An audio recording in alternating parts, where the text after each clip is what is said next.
repetir essa expressão. Ele só vai usar esse elemento aqui, tá bom? Sedentarização, à medida que o homem se sedentariza, ele dá origem às aldeias. Essas aldeias, aos poucos, elas vão ter necessidade de estabelecerem alianças. Essas aldeias, somadas umas às outras, vão levar ao surgimento do que a gente denomina de cidades. E um avanço tecnológico, né? Você tem o desenvolvimento do tecido, o advento da roda, porque você vai melhorar, inclusive, para escoar a produção. Se você tem agricultura, geralmente você produz um excedente, uma sobra. Você vai desenvolver inicialmente um comércio. É um comércio primitivo, produto por produto. Você troca o que você produz nessa aldeia com o que é produzido na outra aldeia.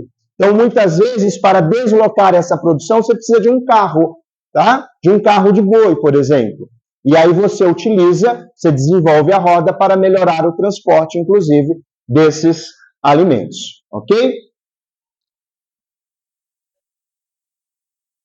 Por volta de 6.000 a.C., a gente tem o surgimento de uma nova etapa, que a gente chama de Idade dos Metais.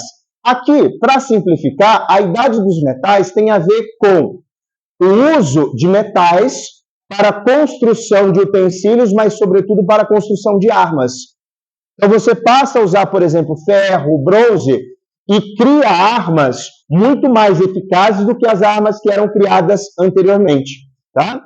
Além disso, essa Idade dos Metais ela está ligada ao que a gente chama de Revolução Urbana. Um forte surgimento de cidades que vão dar origem ao que a gente chama de civilizações.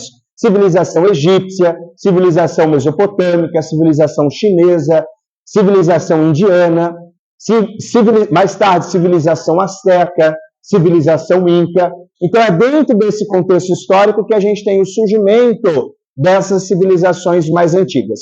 Sobretudo Egito, Mesopotâmia, Índia e China. Ok? Então, isso é um ponto importante. Dentro desse contexto histórico, já há o surgimento efetivo da propriedade privada. Então, você tem uma diferenciação social. É aqui que começa a ver, por exemplo, aquela ideia de pirâmide social.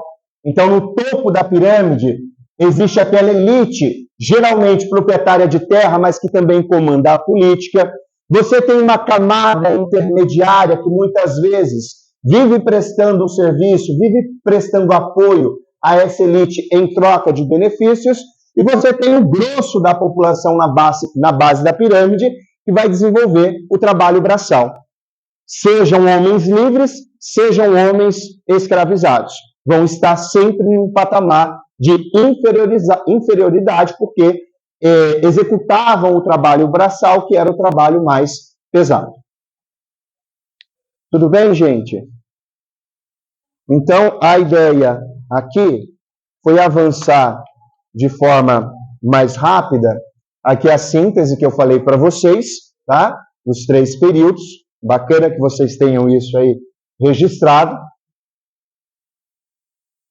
Para a gente não estender muito a aula, porque é um momento que a gente não precisa desenvolver muito, né? Porque algumas características elas são corriqueiras, tá? A mesma coisa que aparecia lá naqueles slides que vocês fotografaram vai aparecer aqui, tá bom? Então, período paleolítico, período neolítico, e depois você tem na sequência, tá? Até chegar à Idade dos Metais, ok? No ano 4000, quando se encerra o que a gente chama de Idade dos Metais, a gente tem a invenção da escrita.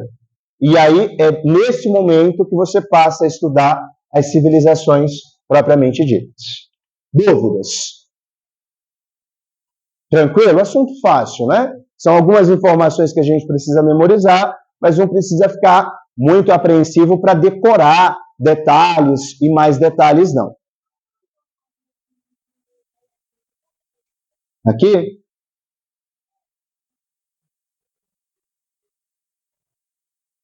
Tranquilo?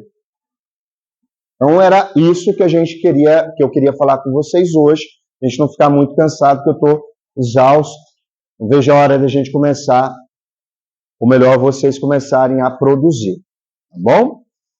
Na próxima aula, a gente começa a falar sobre o Egito, beleza? Pode cortar, tá?